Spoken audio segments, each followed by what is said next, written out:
In a bustling city nestled between tall buildings and busy streets, there was a school, and in one of the classrooms of this school, there was a beautiful girl named Maya. She had kind eyes that twinkled with intelligence, and a smile that could light up the whole room. But what truly made Maya special wasn't her looks, it was her heart. One day, their teacher, Ms. Johnson, announced an exciting news.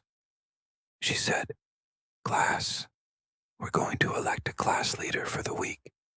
Someone who shows good leadership qualities will be chosen."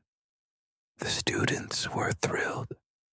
Being a class leader meant you got to sit in the principal's chair, use the stamp, and most importantly, be recognized as the best. All the students started thinking about how they would be the chosen one. They thought about impressing the teacher by raising their hands in class, answering all the questions correctly, and being the first one to finish their homework. When Miss Johnson announced it was time to vote, one by one, each student raised their hand and said, "I want to be the class leader." They spoke about what they would do if they were chosen. Some wanted to change the boring morning announcements into fun facts. Others wanted to organize exciting games during recess. There was even a suggestion to have a class pet. Although each student had great ideas, only one could be chosen. As the voting began, everyone's eyes were on Maya. They all wanted to know who she would pick. Who did Maya think was worthy of being the class leader? After much thought, Maya finally spoke. She said, "I believe that being a leader isn't about sitting in a big chair or using a fancy stamp. It's about helping everyone and making our classroom a better place." She paused, looked around the room, and added, "It's also about having someone who listens to everyone's ideas, someone who can work with all of us together." Before anyone could say a word, Maya continued, "So I believe our class leader should be someone like Alex here."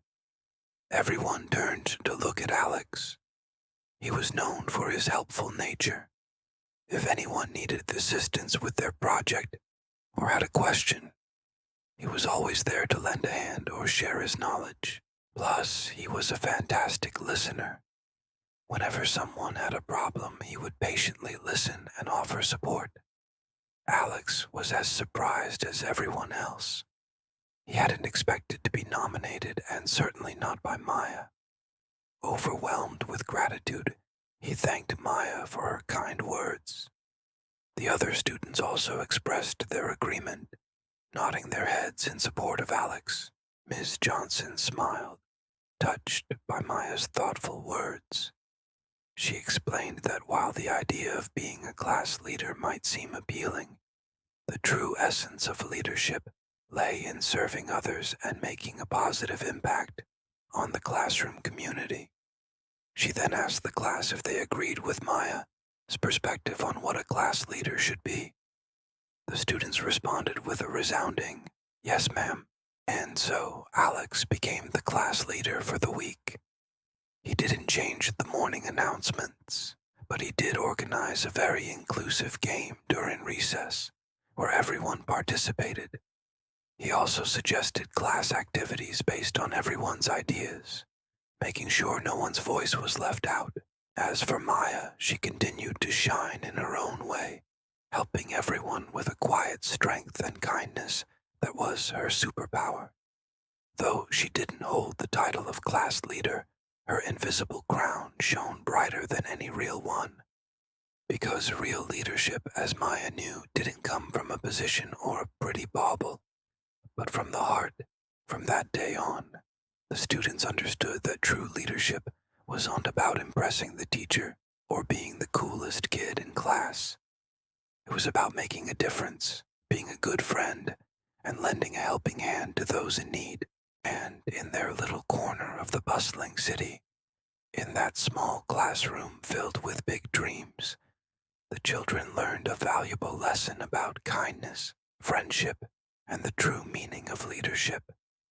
They learned that the qualities that made them good friends were the same qualities that made them good leaders: being caring, being honest, and most importantly, being themselves.